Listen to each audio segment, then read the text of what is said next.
Aubrey. How are you? I'm great. Everyone out there who celebrates Christmas, Merry Christmas yesterday. Oh, I love Christmas. Happy holidays, everyone.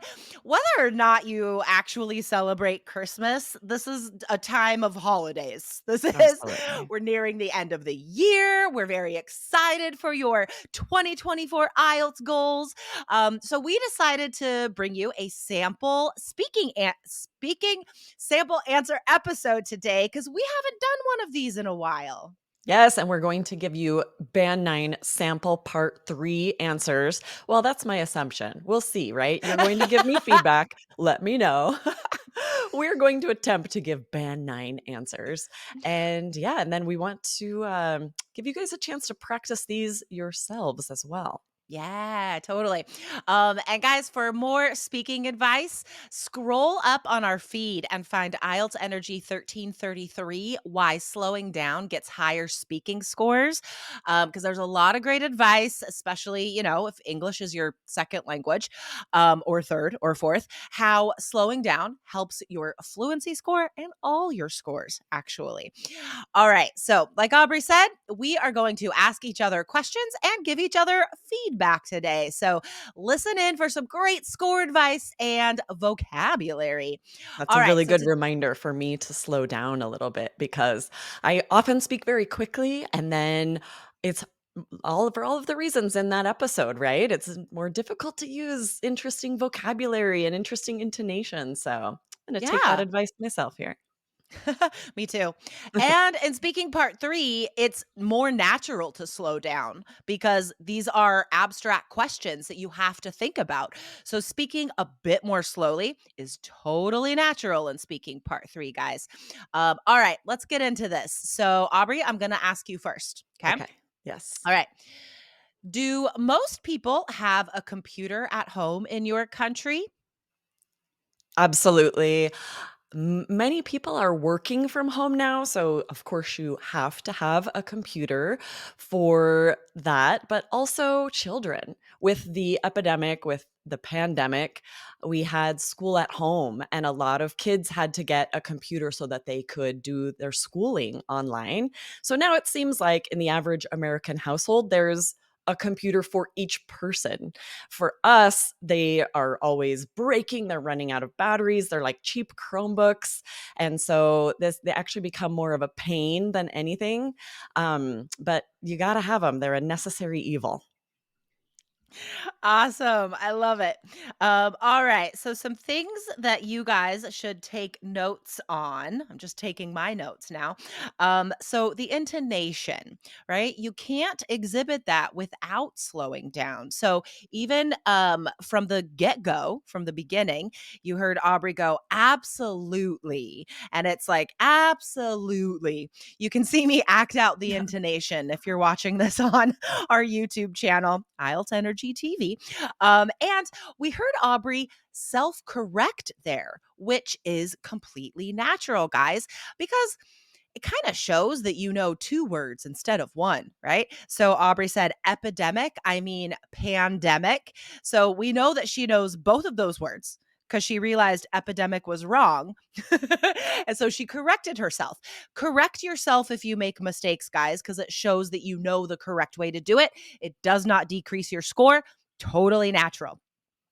And then some phrases that you guys should note in the average American household.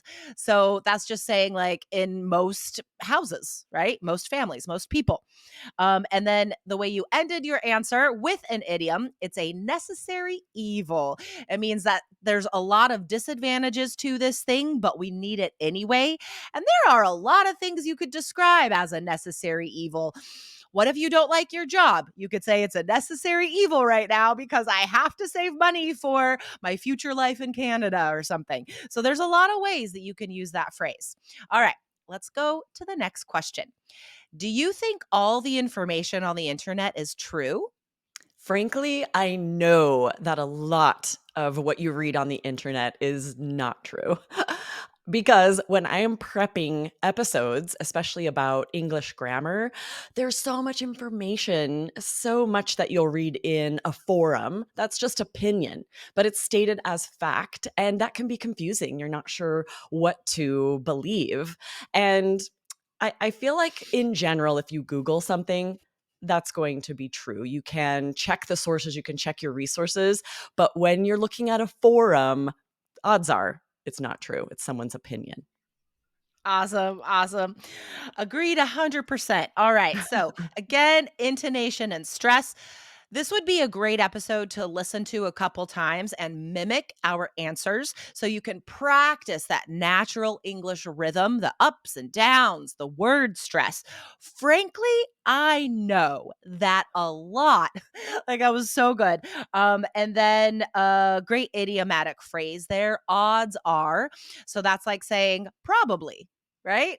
Very easy to use. Anytime you say probably, you could be like, odds are that's correct, or whatever, however you're saying probably, because that's all it means. Nice. All right, All right. Jessica, are you ready? I'm going to ask you I'm we'll get ask dancing you for one people question. on YouTube because I'm excited. Okay. Don't miss it, right? If you're not watching on YouTube, you'll have to go check out Jessica's fun dance there. That's my IELTS speaking part 3 dance. Okay, Nice. I'm ready. All right. How has the internet changed the way we live?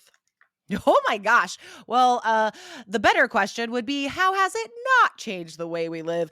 If you contrast our lives before the internet and after the internet, which my generation, Gen X, I think I am, we're like this special border generation where we have permanent formed memories of existing before the internet. I saw this meme on Instagram the other day that summed it up. It said, if you're a kid from the 90s, this is what you did. I'm waiting at the bus stop. I'm going to stare at my shoes for a while. I'm waiting in line at the coffee shop. I'm going to stare at someone else's shoes for a while. And it was just whole thing pointing out that like anytime we are waiting for anything today, we are on our phones. And think of how much of our day is spent on these little devices with our head in these little screens and not in the world around us. And so yeah, I mean, a large percentage of the day was spent differently before the internet. Oh, so good. Fantastic. I love how you started that answer saying, "Oh my gosh." The better question is, how has it not changed? This is so native and natural. If we really vehemently believe something is a Good yes, word. we'll say this, right? The better question is, how is that not the case? Ooh, so good. So guys, go back and listen to Thanks. that. This would be excellent to practice to answer when you really strongly believe something. So good. And then just so much really high level vocabulary talking about our permanent formed memories, but really interwoven with personal examples. Jessica's describing a meme, and it's so interesting because we get questions often about part 3. Should I be sharing personal examples? And Jessica's answer here is really good evidence of yes, right? Share personal examples. It brings out so many interesting details and so much high level vocabulary. So that was great. And then a couple of phrases that you guys should definitely practice using in your speaking answers. It was this whole thing. Whenever you describe something and you've shared a lot of details, to sum up by saying that, it was a whole thing, or it was this whole thing. And Jessica's intonation was really expressive there. This is really great, which just means like it was really complicated. There was a lot that went into it. You're sort of Totally. summarizing by saying, not going to share all the details. It was a whole thing. And then saying, think of how much we do this.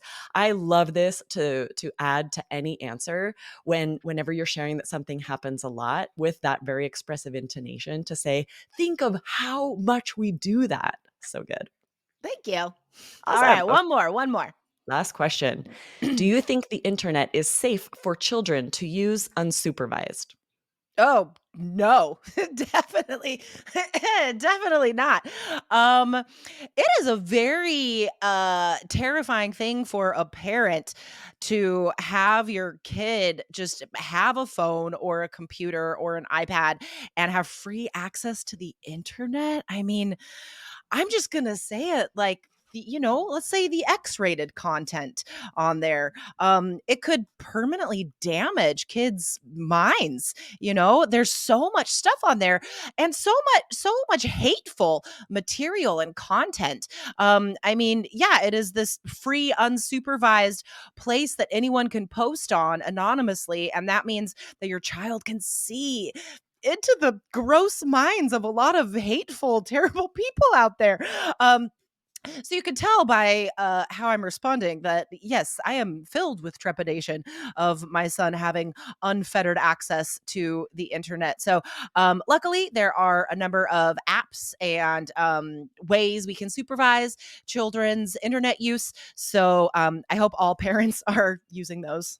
Nice. Okay, we're definitely going to highlight vocabulary here. There were so many easy, common words that Jessica replaced with Band 9 vocabulary. And this is something that you guys have to think about, especially on part 3. These are more serious topics. You want to use more formal academic vocabulary. A good example is she said terrifying instead of scary or frightening, right? Terrifying is the higher level, less common option there. There are quite a few for something. If you're about to say scary, think of the higher level, options. And then hateful was so good. Instead of saying bad or negative, there are a lot less common options, and hateful was a really good one. And then the words trepidation and unfettered, right? You can see Jessica's intentionally, and this is something that you have to do on part 3, using this impressive, less common vocabulary to boost that vocabulary score. And then Woohoo! one more example, you guys are for sure going to need to say many or a lot, and there are so many higher scoring examples. She said a number of, right? A number of examples. And part 1, if you say like tons, to get that slang. If you find yourself about to say a lot, replace that with something higher scoring.